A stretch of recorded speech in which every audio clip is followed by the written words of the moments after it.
A self-serving tenant blamed the landlord after getting evicted and losing their Section 8 voucher, but they really needed to take personal responsibility. I'm Tony, and this is Real Estate Investing and Landlord News. All right, so I have an interesting article for you today, and it's going over one of those stories where basically a local newspaper is trying to paint this landlord in a very, very bad way, right? Now, I'm not saying that the landlord isn't deserving, but I believe that the tenant themselves is part of the problem, and the things in the article which are made to, help garner sympathy for this poor, helpless, defenseless tenant actually paint the tenant in a pretty bad light. Okay, so basically this tenant, moved into this house and it was under a Section 8 voucher, and the house passed inspection when they moved in, but then they started to notice other issues going on.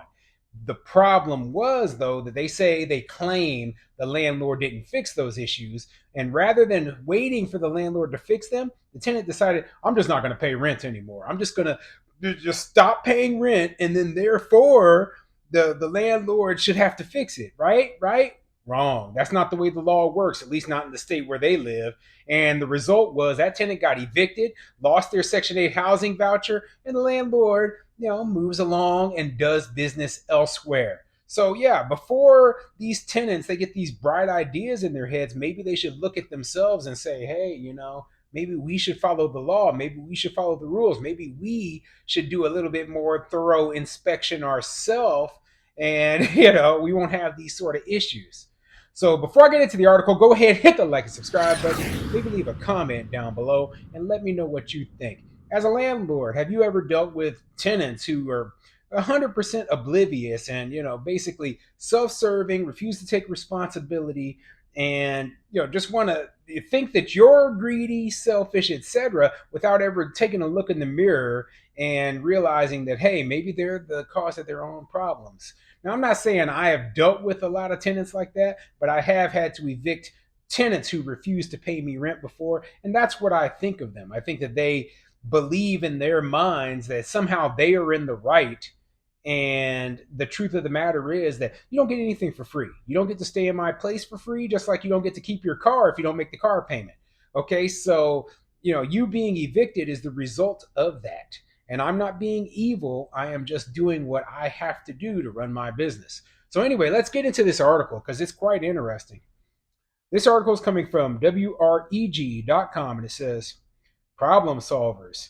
Landlords benefit from federal funding for homes that fail inspection.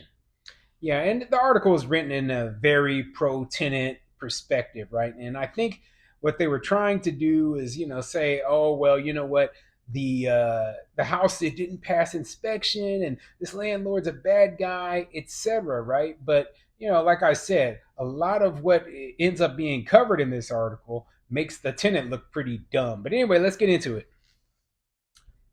According to its website, the Memphis Housing Authority uses federal funding to help very low income people afford decent housing.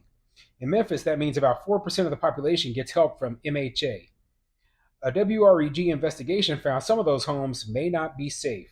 Low income renters in this city are exploited, and they're exploited often because there's a lot of money in that exploitation, said Alex Ullman, an organizer with the Memphis Tenants Union. The homes in the voucher program lack basic amenities, and the amount landlords get for the rent doesn't match the quality, he said. When Anthony Jeffries first moved into this home in South Memphis, he was hopeful. He did it with assistance from a mental health treatment center that helped him through a tough time. He also had help from the Memphis Housing Authority in the form of vouchers for paying rent. Yeah, so the tenant union is like they're saying the same typical stuff they always say, right? They're basically like, well, for the amount that they're getting, they're not giving us, the quality of housing that we deserve, right? Now, that's not true, okay? That is not true at all. Simply put, when you're dealing with certain people in the population, be they people who, are super duper low income, or be they people who have, mental health issues, like, this mental health charity is the one that helped him find this housing, right? Well, those people tend to do more damage to the property. They are, less likely to pay rent, and for those reasons, landlords have to charge higher rents, even though the quality of the housing isn't that great, because they need to make sure that if they experience major losses, which they do a lot of the time, then they're able to cover themselves. So yeah, I mean, they're out of their minds if they think they're going to get some sort of high quality, beautiful homes out in the suburbs for this amount of money when they're dealing with, certain segments of the population. It's just not going to happen.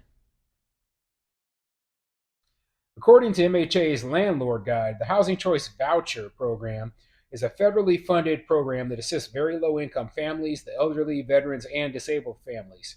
It goes on to state homes in the program must pass a quality standards inspection.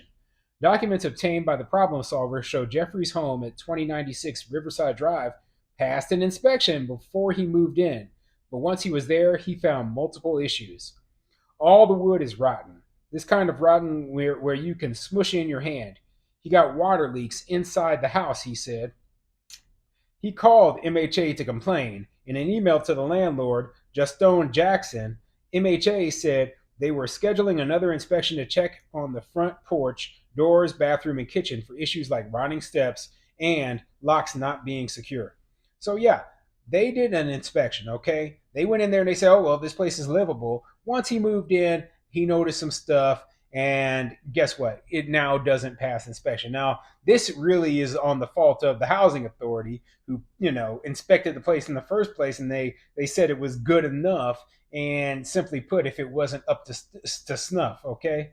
But keeping that in mind, you have to give the landlord, you have to give us the opportunity to fix those problems and then bring it up to the standard so that it passes the inspection.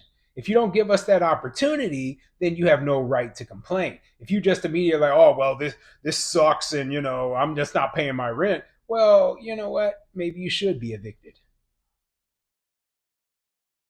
The home failed that next inspection 2 months after Jeffries moved in.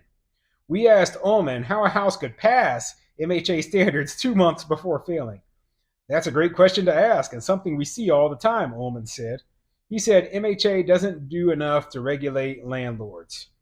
In Jeffrey's case, his rent was $895 a month for a property the Shelby County assessor found to be worth about $19,000 in all. So, yeah, the assessor says that the property's worth 19 grand. Now that's not actually what it's worth. Keep in mind that a lot of the assessors, they assess properties at a value that is significantly lower than what it is actually worth. I can tell you for a fact that, like, for example, here in Omaha, I have a property that I paid 125,000 for, right? And that was back in 2016. It still assesses for less than that amount to this day, even though it's 2023 right now. And the appraiser, when I had the house refinanced last year, said the place was worth 225,000. So you figure it out that maybe this house that the assessor says is worth 19 grand is worth significantly more than that, right? But even let's say that it's worth 100 grand, even, right? And 895 a month is what this place is getting in terms of rent.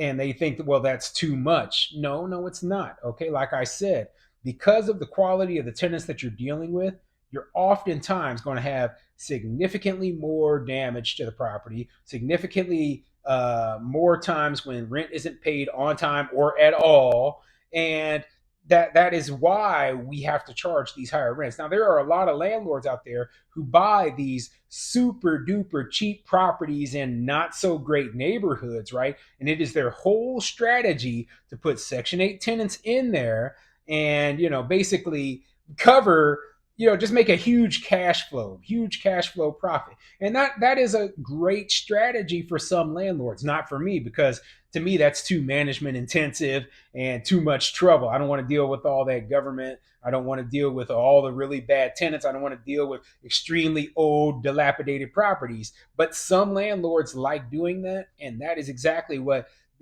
we have right here. These are the only people who are willing to rent to people who are, maybe suffering from, drug problems, maybe just got out of prison, maybe have horrible credit. These are the places that these people are going to have to rent.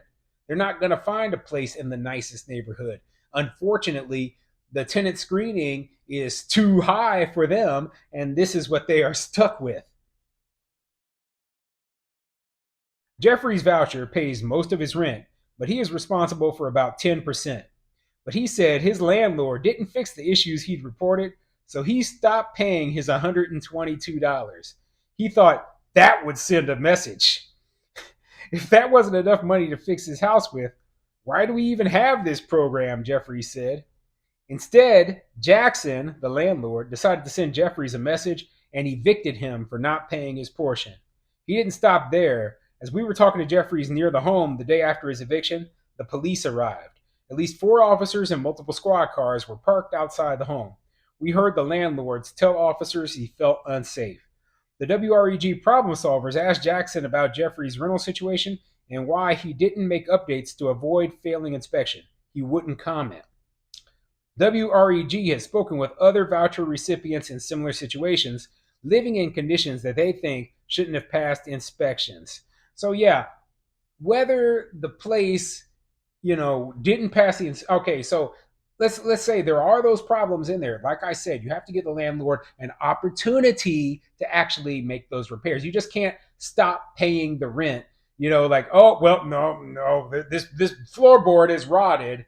The landlord's like, hey, give me a week so that I can get a repairman in there. Nope, I'm just not paying you rent anymore. And the worst part is this guy is on a voucher paying a mere $122 a month. He couldn't even pay that. Okay, thinking that would stop, that would somehow motivate the landlord to. That will motivate the landlord to do the repairs. Not getting that $122. No, he just was like, get out of here. I'm done with you. I don't want to deal with your nonsense anymore. He felt like he was threatened by. He probably was threatened. Why did like the landlord ain't gonna call the police for no reason?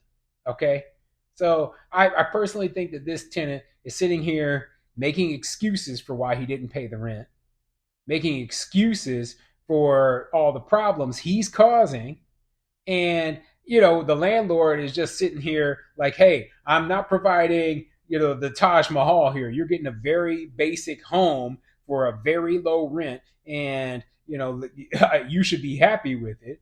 It passed the inspection when the inspectors first came in, and you didn't even give them the opportunity to make repairs. So you know what?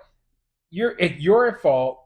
You're not taking responsibility for your actions, and you got evicted, okay? Because you didn't follow the law. And not only that, but let me skip down a little bit because it actually says here that he lost his voucher as well, right? Which I'm kind of glad to hear because you know what? This kind of person here who just suddenly stops paying their little tiny itty bitty portion of the rent. You know what? Yeah, you don't need a voucher if you think you can live for free. Okay. It says where did that little part go? It says MHA declined our multiple requests for an interview. MHA also said it ended its contract with the owner of Jeffrey's former home. But the housing authority also dropped Jeffries since he got evicted. According to policy, he could no longer receive housing vouchers. Yeah, so yeah, you screwed yourself. Take responsibility for your actions. Yeah, the landlord's not part of the program anymore. You think the landlord cares? I mean, honestly, they can still rent their house out to all the non Section 8 tenants that are out there. And there's plenty of them who are willing to rent. So, you know what? Like I said, there's a lot of reasons why landlords don't want to participate in the program. And dealing with tenants like this, dealing with all the bureaucracy and, what you pass the inspection one time and the next time you don't. Well, that's why landlords say, you know what, screw it. I'm just going to only rent to regular tenants.